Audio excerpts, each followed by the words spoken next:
New details tonight on the ICE raid at an Omaha meat processing plant. The Department of Justice says they detained 76 people who were using Social Security numbers that were not theirs.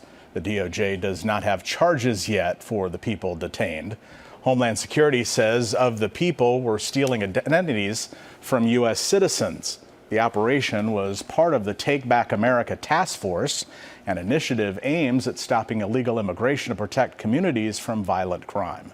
None of the 76 people detained had a violent criminal history. A new law